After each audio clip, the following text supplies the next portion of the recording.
the waste occurs across the whole supply chain. So if we consider the various stages of a fish's life after it's been captured, so it starts this journey on the vessel, and from the vessel it will move to the processing factory, and from the processing factory through to transportation, and from transportation to the markets and to the consumer. So losses and waste can occur at every single stage of this supply chain. The work that I'm particularly involved with food loss and waste is to do with the losses and waste that occur on board fishing vessels. And FAO has looked at this issue for many, many years, and we have estimated that nearly 8% of the global marine production is discarded from fishing vessels. 8%, that's a lot of fish.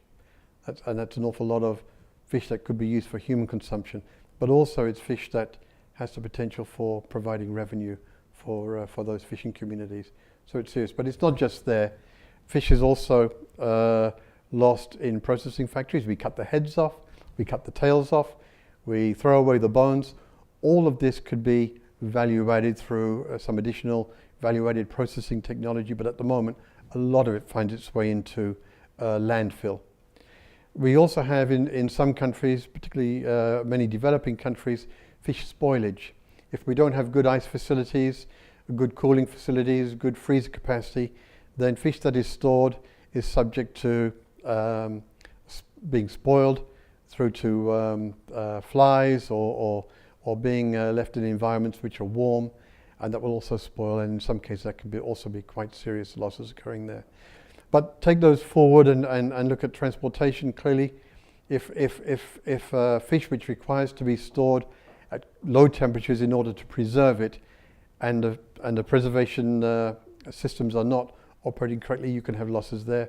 But also when it comes to the consumer in the home, if we get a hold of a whole fish and we decide to chop its head and tail off and its bones, all that's also wasted. That could actually have value in many respects, composting, but maybe there are other types of use that this can have. So that's where the losses are occurring across the supply chain. But from my perspective, I think we have not only a large amount of that loss occurring in capture fisheries from the fishing vessels, but we also have solutions to try and resolve these issues. Through our work on gear design and through looking at best practices, we can reduce significantly those discards occurring.